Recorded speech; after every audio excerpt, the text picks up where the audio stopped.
जय श्री गणेश। श्रावण माह के महत्व का 14वां अध्याय। प्रभु बोले, हे महामुने, श्रावण मास में जो व्रत करने योग्य है वो अब मैं आपको बताऊंगा। आप ध्यान से सुनिए। चतुर्थी तिथि को एक बार भोजन करें और पंचमी को नक्त भोजन करें।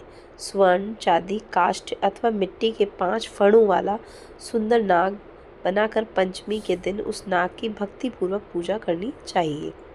द्वार के दोनों ओर गोबर से बड़े बड़े नाग बनाएं और धती, शुभ दुर्वा करो, कनेर, मालती, चमेली, चंपा के फूलों, गंधों, अक्षतों, धूपों तथा मनोहर दीपों से उनकी विधिवत पूजा करें। उसके बाद ब्राह्मणों को घृत, मोदक तथा खीर का भोजन कराएं। इसके बाद अनंत, वासुकी, शेष, पद्मनाभ, कंबल, ककोरटक, अश्व, आठवा, धृतराष्ट्र, शंखपाल, कालिये तथा तक्षक, इन सब नाग कुल के अधिपतियों को तथा इनकी माता कद्रु को भी हल्दी और चंदन से दीवार पर लिखकर फूलों आदि से इनकी पूजा करें।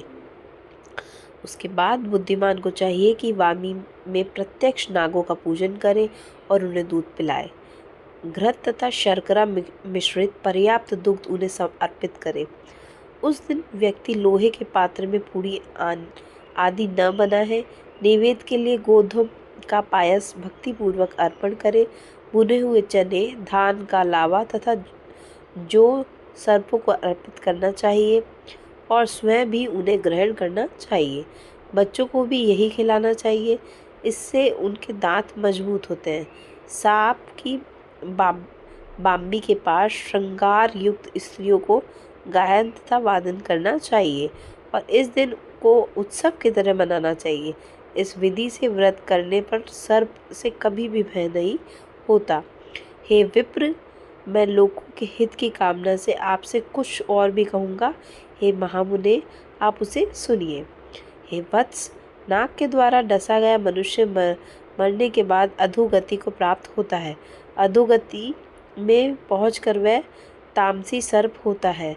इसकी निवृत्ति के लिए पूर्वोक्त विधि से एक भुक्त आदि समस्त कृत्य करें और ब्राह्मणों से नाग निर्माण तथा पूजा आदि आदर पूर्वक करवाएं। इस प्रकार 12 मासों में प्रत्येक मास में शुक्ल पक्ष की पंचमी तिथि को इस व्रत का अनुष्ठान करें और वर्ष के पूरा होने पर नागों के निमित्त ब्राह्मणों तथा सन्यासियों को भोजन कराएं। किसी पुराण ज्ञाता ब्राह्मण को रत्न जड़ित सुवर्णमय नाग और सभी उपस्करों से युक्त तथा बछड़े सहित गौ प्रदान करें।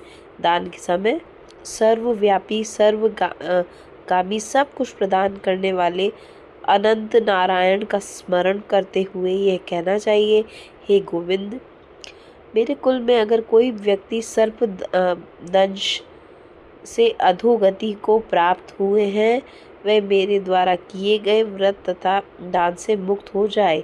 ऐसा उच्चारण करके अक्षत युक्त तथा श्वेत चंदन मिश्रित लाल वासुदेव के समक्ष भक्ति पूर्वक जल में छोड़ दे। हे मुनि सत्तम, इस विधि से व्रत के करने पर उसके कुल में जो सभी लोग सर्प के काटने से भविष्य में मृत्यु को प्राप्त होंगे या पूर्व में मर चुके हैं, वे सब स्वर्ग गति को प्राप्त करेंगे। साथ ही हे कुलनंदन, इस विधि से व्रत करने वाला अपने सभी वंशजों का उद्धार करके अप्सराओं के द्वारा सेवित होता है, शिव सानिध्य प्राप्त करता है। जो मनुष्य वित्तीय साठ्य से रहित होता है, वही इस व्रत का संपूर्ण फल प्राप्त करता है।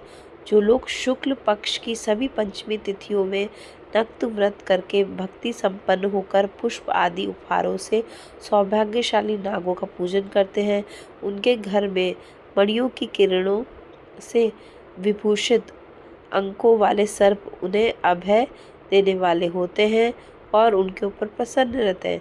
जो ब्राह्मण ग्रह दान का प्रतिग्रह करते हैं, वे भी घोर यातना भोग कर अंत में सर्प योनि को प्राप्त होता है। हे मुनि सत्तम, जो कोई भी मनुष्य नाग हत्या के कारण इस लोक में मृत संतानों वाले अथवा पुत्रहीन होते हैं और जो कोई मनुष्य स्त्रियों के प्रति कार्पण्य के कारण सर्प योनि में जाते हैं। कुछ लोग धरोहर रखकर उसे स्वयं ग्रहण कर लेते हैं, अथवा मिथ्या भाषण के कारण सर्प होते हैं, अथवा अन्य कारणों से भी जो मनुष्य सर्प योनि में जाते हैं उन्हें सभी के प्रायश्चित के लिए यह उत्तम उपाय कहा गया है। यदि कोई मनुष्य वित्तीय साठ्य से रहित होकर नाग पंचमी का व्रत करता है तो उसके कल्याण के लिए सभी नागों को के अधिपति शेष नाग तथा वासुकी हाथ जोड़कर प्रभु श्री हरि से तथा सदाशिव से प्रार्थना करते हैं। तब शेष और वासुकी की प्रार्थना से प्रसन्न हुए परमेश्वर शिव तथा विष्णु उस व्यक्ति के सभी मनोरथ पूर्ण कर देते हैं। वह नागलोक में अनेक प्रकार के विपुल सुखों का उपभोग करके बाद में उत्तम वैकुंठ अथवा कैलाश में जाकर शिव तथा विष्णु की गण बनकर परम सुख प्राप्त करता है। हे वत्स, मैंने आपसे नागों के इस पंचमी व्रत का वर्णन कर दिया।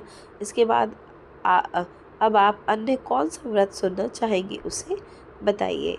इस प्रकार श्री स्कंद पुराण के अंतर्गत ईश्वर संत कुमार संवाद में श्रावण मास के 14वें अध्याय का पूर्ण हुआ। ओम नमः शिवाय।